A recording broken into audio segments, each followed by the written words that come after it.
You're listening to Kerry Lutz's Financial Survival Network, where you get valuable information you just can't find anywhere else. To thrive in today's trying times, you need the Financial Survival Network, now more than ever. Go to financialsurvivalnetwork.com and get your free newsletter and gift. Financial Survival Network, now more than ever. And welcome. You are watching and listening to the Financial Survival Network. I'm your host, Kerry Lutz. Today, it's January 30th, 2026.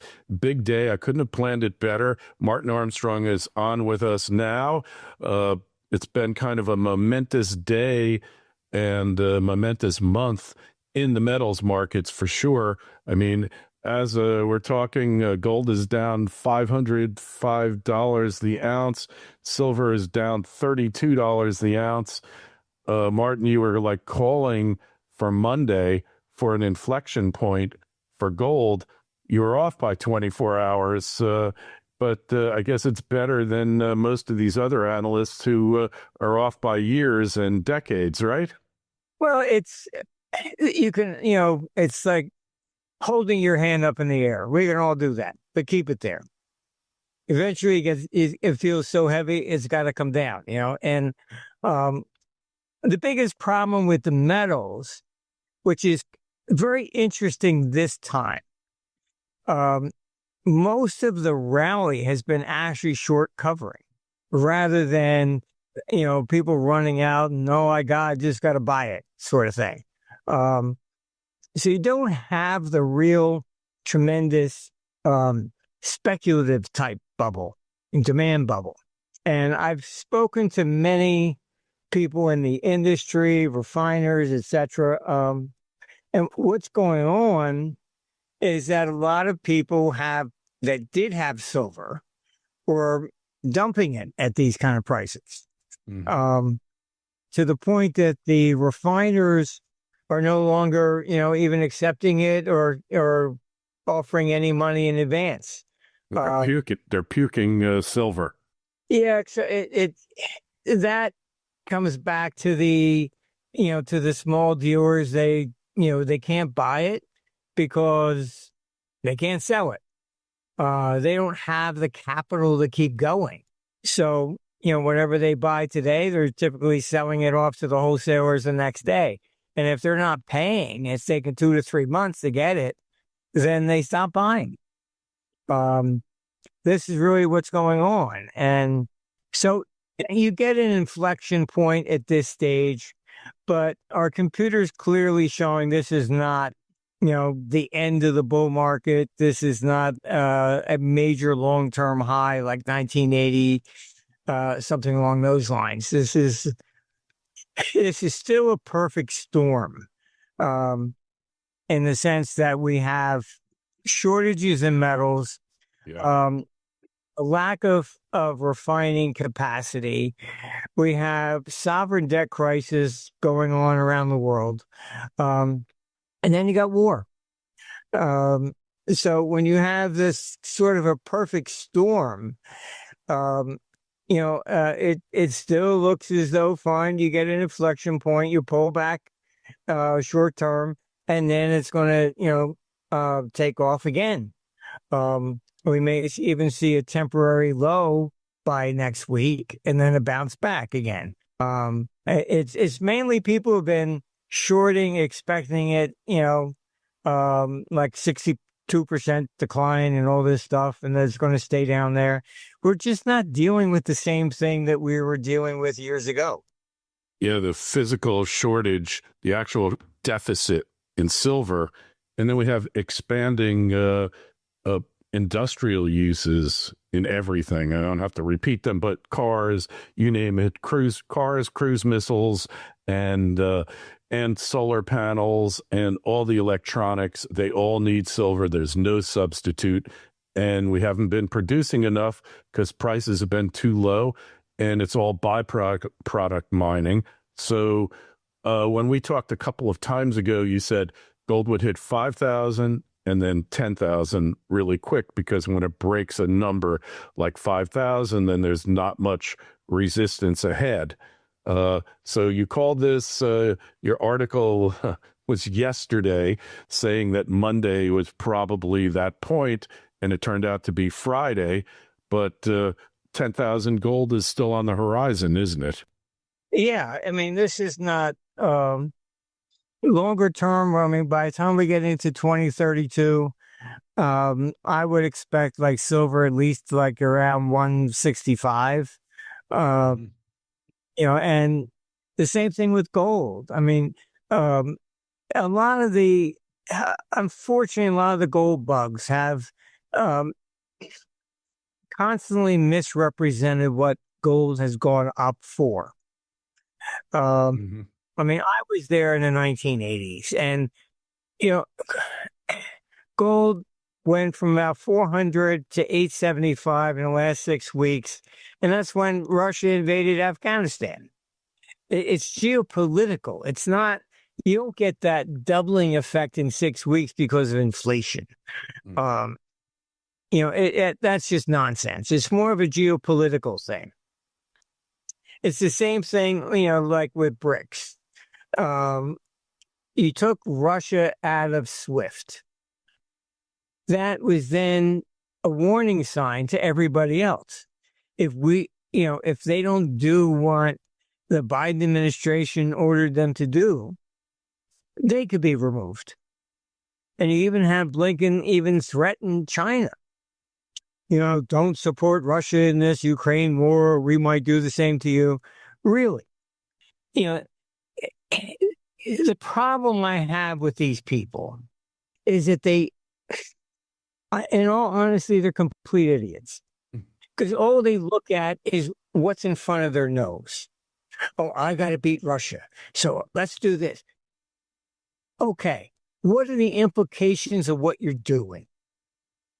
All right. It's like the Vietnam War. Okay. You've got Robert McNamara before he died. It's on YouTube, and he wrote a book. Sorry, we were wrong. Yeah. Okay. We thought Russia was involved.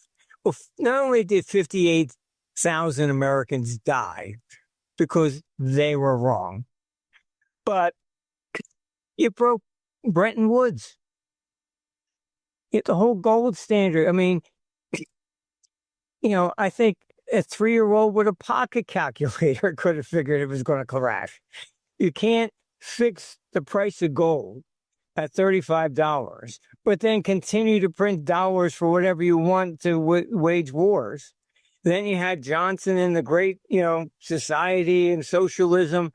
The amount of dollars that was being created with no understanding that how do you do that and still maintain a $35 fixed rate? That's what I mean. It just, to me, it's very frustrating because you would think somebody with common sense would figure out you can't fix the currency and at the same time print as much as you want. Yeah, but we're still doing the same thing, right? I mean, look at these deficits. But it's at least not fixed. Yeah. If it was fixed, I mean, we wouldn't be able to last this long. But then you get these people that say, "Oh, it's fiat because it's not backed." Really, they don't understand what a currency is. The backing of it is the wealth of the nation. It's the productivity of the people. And I mean, both China and Japan rose from the ashes after World War II for productivity, not gold. They both became the largest in their respective regions. All right. If the backing of a currency with, commodities is supposed to be the real value, then Russia should be number one. Right. They got more commodities than anybody. Then you had the dollar going up after Bretton Woods collapse. And so again, the gold bug inflationists were wrong. They thought the dollar would collapse. So then they came up with the petrodollar theory. Oh, now the dollar is backed by oil. Okay, well then why is not the Saudi riyal number one currency? And oil's not, it's less than 10% of world trade. So where is that the backing of the dollar? Well, you have to understand, you can go on eBay and buy bonds, China issued bonds in British pounds before World War I. Everybody went to Britain to sell their bonds because that was the financial capital. That's where money was. You needed money, you went there to borrow. After World War II, New York became that way. So all these emerging markets, they issue debt in dollars so they can sell it. This was the problem in China. China should have been more authoritarian. They told their provinces and people, do not borrow in dollars. They all did. The dollar went up, and they all lost a ton of money. They were just, oh, gee, yes, I can save money on interest rates. I can save 2% if I go in dollars. Okay, but then the dollar goes up 20%. I think you lost your shirt. So it's more than all of that. It's the strength and support of the dollar is the economy itself. Japan's got to sell its Toyotas to Americans. Germany's got to sell its BMWs to Americans. So we're the largest consumer-based economy. And they're all selling their stuff here. And they have no choice, right?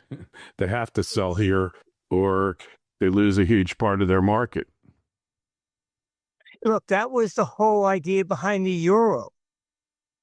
This is why Germany, Kohl took Germany into the euro.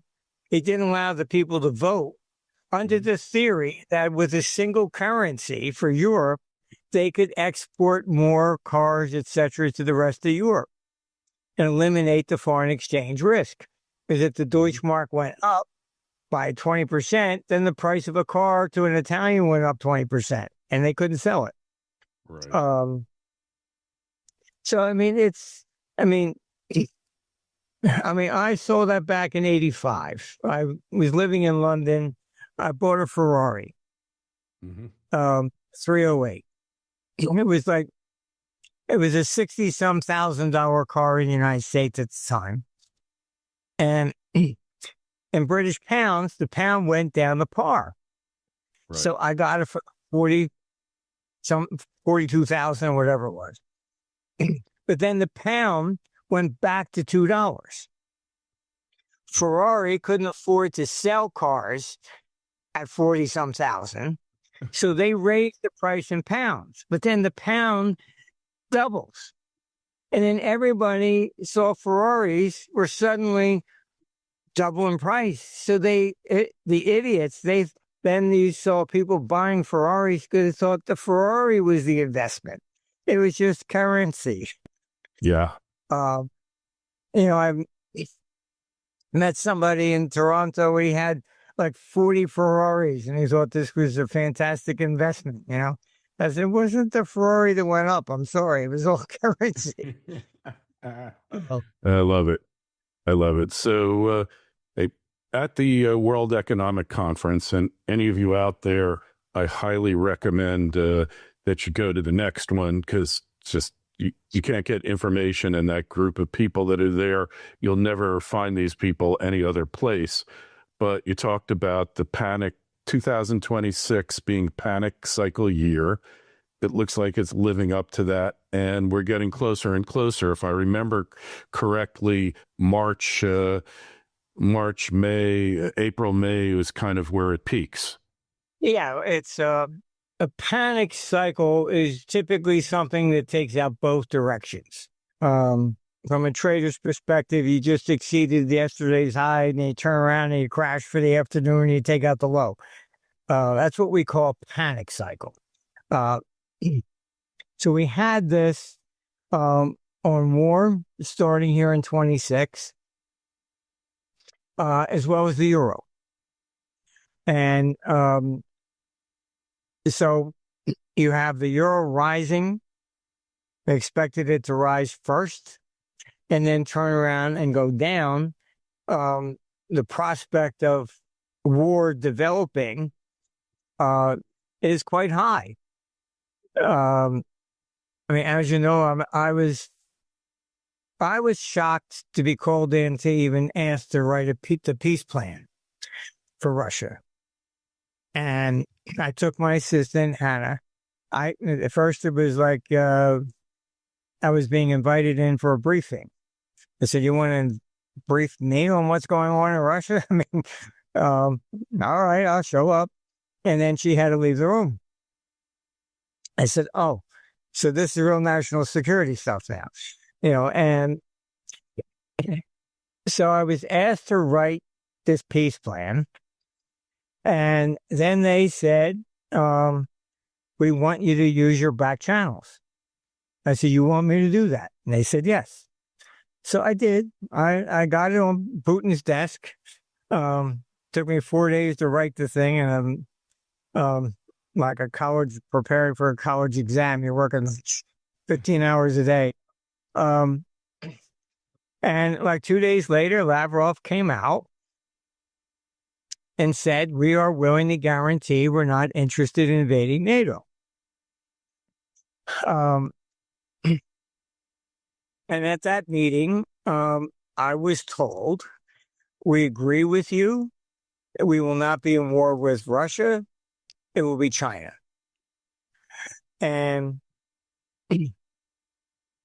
so then I think basically it got obvious why I was called in.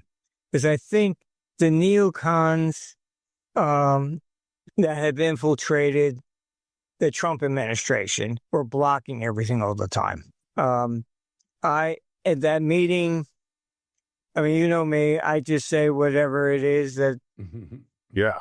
what the computer says. I don't really give a shit what they have to say. I said, "Look, we should get the hell out of NATO. They're going to create a false flag to invoke Article 5 to try and drag us in to fund their war." And I was surprised. The response was, "Yes, we know you're correct." Wow. I said, "Yeah, wow." Then you had Rubio stand up, swearing we're still in with NATO, we'll be there for NATO. I got basically a thank you letter from Trump. I was kind of surprised being called in.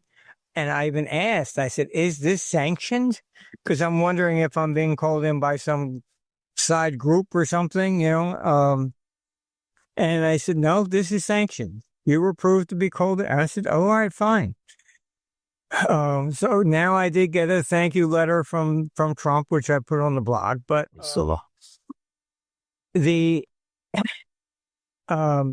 I don't know what's out in the press right now.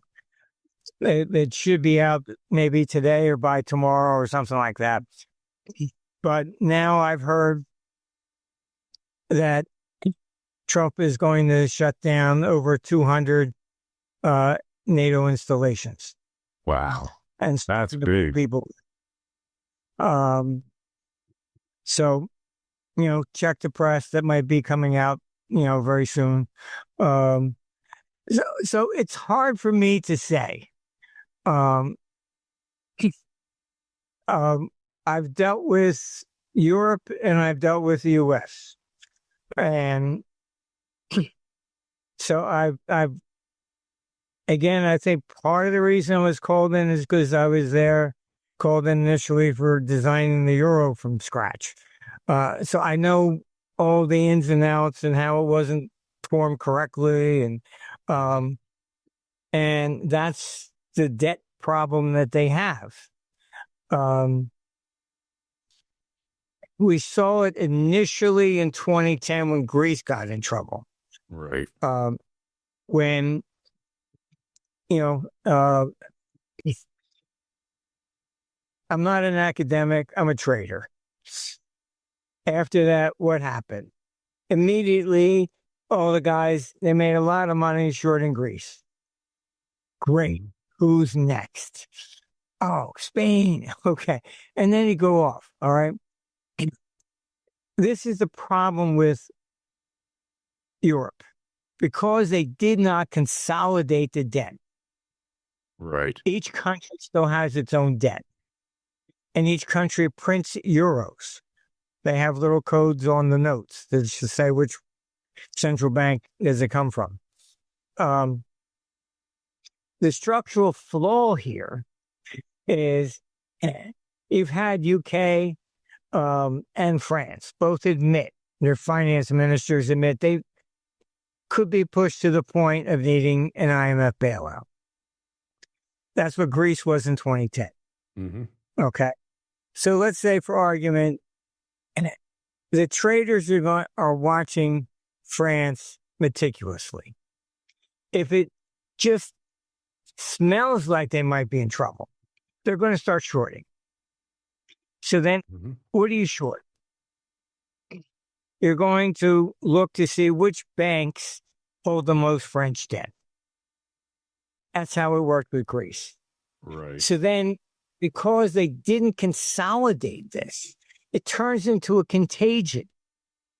It affects, okay, who's next? Okay. Italy. I've been in discussions. Mm-hmm. Now, they know what I've said for decades. And what I've heard, rather than reforming, rather than actually correcting the problem, all right, is that if Southern Europe got in trouble again, Italy, Greece, Spain, they would jettison them, regroup the euro to the northern states. I mean, these are politicians and academics. They're not traders. Right. What's a trader going to do? Start shorting this shit out of whatever looks weak. I mean, this is what they don't get. And that's my concern for Europe. Mm-hmm. And this is why they need war, why they have to have an external enemy, because otherwise the people, if they're going to lose their pension funds and things of this nature, they're going to be storming the parliaments with pitchforks. Right. It's like Biden, when he put on the sanctions and gasoline went up, what did he say? Oh, it's Putin's inflation. But what did some of this? This is pretty standard for, it doesn't matter what government you're looking at, left, right, center, whatever. They will always blame an external enemy. Yeah, this is true. So you go to Europe and they're all, oh, Putin's evil. Putin wants to take Europe. All this nonsense. You look at the press. I just read the Telegraph. I have no respect for any of them. Oh, Putin invaded unprovoked. Really? Okay. The day before, Zelensky stood up and said they were going to rearm with nuclear weapons. All right. And the Washington Post found out he knew when Russia was going to cross the border. Mm-hmm. And there's an interview, you can look it up. They asked him, why did you not warn your people? His response, if I told them we were going to be invaded, it would have cost me $7 billion. Wow. I mean, these people are not interested in their countries. They're not interested in humanity. No. Trump has, I believe, that is now out in the press. My peace plan, I said, just honor the Minsk agreement. and the war would be over. Trump has Simple. just said to Zelensky he must surrender the Donbass in order for U.S. to give him the guarantees. And that was the Minsk agreement. Yeah. Allow the Donbass, which are Russians, okay, to simply vote. Do you want to be part of Ukraine or separate? Yeah. Czechoslovakia split along ethnic lines. Czech Republic, Slovakia. Yugoslavia broke up, ethnic lines. Croatia, Serbia, Montenegro. This whole region has been occupied by Ottomans, I mean, so many times that you have many different ethnic groups that are out there, and they hate each other. You know, I mean, this is, well, you know, inviting Hamas to set up to as your next door neighbor. I mean, it's in Israel. I mean, they just hate each other. Yeah, that's it. There's certain things you're not going to overcome. You know, and Iran and Israel, I mean, it's religious. It's my God against your God. Yeah. All right. This is not, okay, I'll give you, you know, boardwalk for Park Place. You know, this is much beyond that type of negotiation. This is ethnic hatreds that maybe can be calmed down for a while, but they're always going to be there. Yeah, that's it. 2 employees in Ukraine, and we had a conference in Greece, and the one from Kiev refused to fly back the fastest way because the plane simply stopped in Moscow. Yeah. And so you're just changing plans. Nope. We'll not go there with those Russians. I mean, this is what you're dealing with. Yeah, the hatred is systemic, and you're not going to, you know, Ukraine from the very beginning. You can search our blog. I said Ukraine should be split along ethnic lines, like Yugoslavia and Czechoslovakia. It's the only way to peace. Yeah. And how many millions of people have died for what? We're at the same place. Trump says, give up the Donbass if you want the guarantees. You know, and there's just certain things you can't do. I mean, it's just, you know, this is where we're at. All right. Well, on that note, I got one favor for you for part 2 of our video here. If you could just pull up Socrates and tell us what you told us earlier, but just illustrated on the arrays for gold and silver coming up in the March area. That would be great. The Financial Survival Network. It's all about what's next. This is part 2. Let's see. Look at that. That's quite a chart. Yeah, there's the chart on the gold. See, we have a major turning point in 27, and I think that's going to be linked into war. And then your biggest one is off in 2032 with the panic cycle at that point. Right. But looking at this on a monthly level, here we had January, which probably at best, maybe, you know, you got a minor turning point coming in February. The biggest one's going to be in March. Then you got April, May, June, on June, July, August. The summer looks like more like war. When you start correlating it with the rest of the world, it doesn't look very good. But if it's, I don't see a like after 1980, we had a 19-year bear market. I don't see that. The monetary system is probably going to crack. And by that, I mean that Europe, there's so much discontent within Europe itself. They have a high risk of civil unrest, particularly in France, from all the migrants that they've allowed in. And the problem with that is that they didn't come to share and to assimilate. They came and said, no, this is sections of Sweden, and they said, no, share a law here. You can't do that. That's almost like a conquest. I'm going to conquer this country and it's going to be mine. You're not going there to share something. When they were designing the euro, I told them they didn't understand the dollar. I said, and what made the dollar work, I said, was discrimination. They go, oh, how could you say that? I said, because it was fair. Whoever was the last off the boat, all right, was the group that was discriminated against until they learned to speak English to get a job, and then they assimilated. Then you ask an American today, what are you? Go, oh, I'm half German, half Irish, or Italian, or whatever.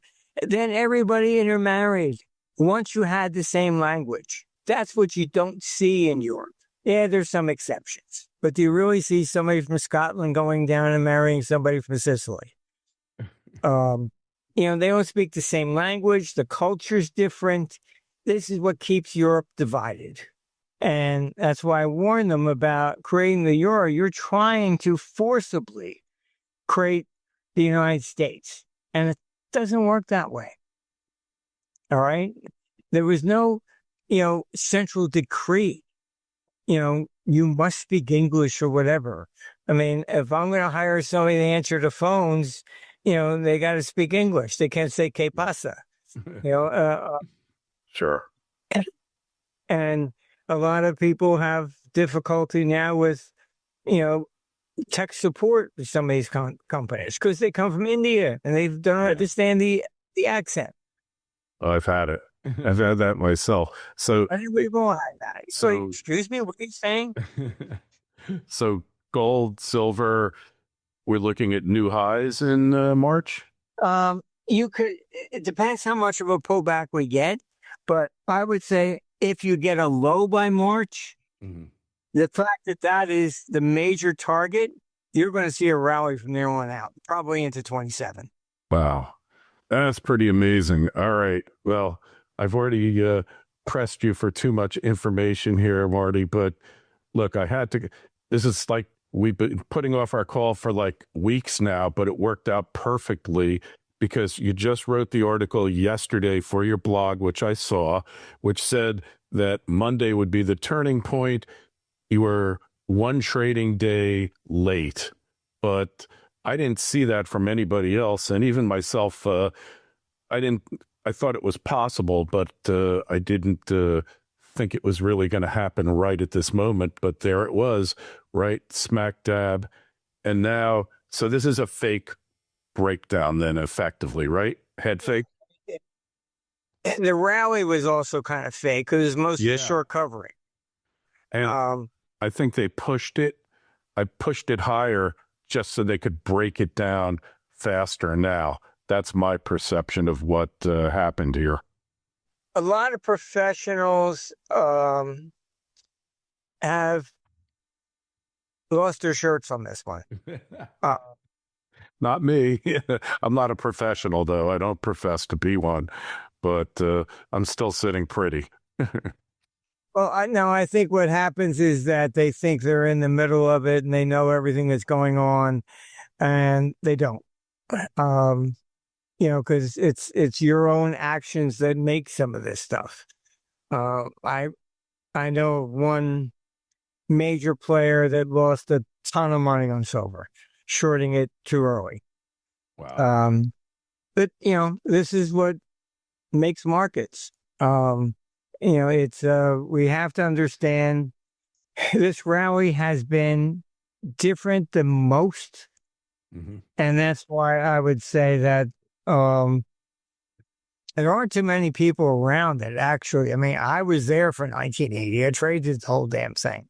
I remember it, but I was a little too young to be trading. I was only 13, but it really set me down the path of watching gold and really becoming an observer of the market. But in silver, there is actually a physical shortage, isn't there? Yes. Undeniably. Yeah, I mean, you had China restrict selling as of January 1st. They were representing about 60% of the physical market. Now you have Trump vowing to create a silver pool for strategic purposes of $2.5 billion. Mm-hmm. So I don't, the computer's just not showing, a major bear market. It's, we pull back, consolidate, take off again. It's not over yet. So as they say, this fat lady sings, Yeah. And the fat lady's on vacation. Hey, one thing I just want to mention about Vietnam, I visited Ho Chi Minh City recently. And when you talk about the war there, all of the armaments that we left, just like Afghanistan, and there's a museum there, the War Remnants Museum, and anybody who goes there, I highly recommend it, but it's like seeing an American arsenal that we just left there, like Phantom jets, F-5s, tanks, Huey helicopters, and Chinooks. And I mean, it's just all there. And their presentation, they have no ill will towards the United States. That's the amazing part, Marty. Most of them want to come and live here. Yeah, it's look, I visited Hiroshima, and it was very interesting.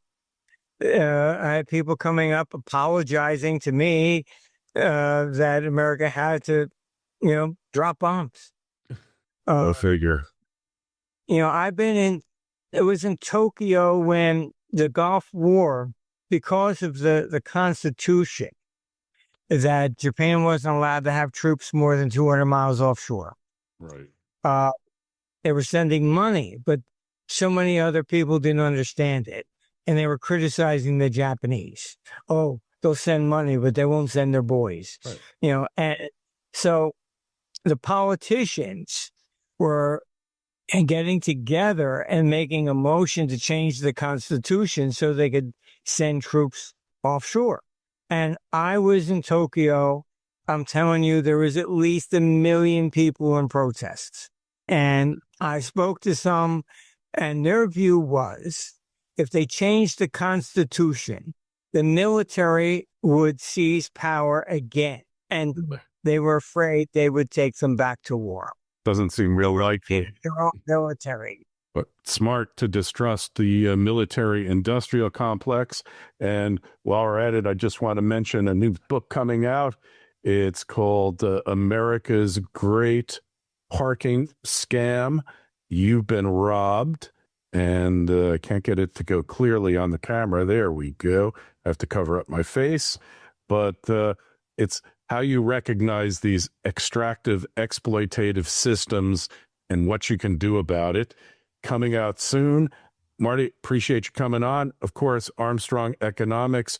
Highly, highly recommend that you subscribe to Socrates. I'm a subscriber.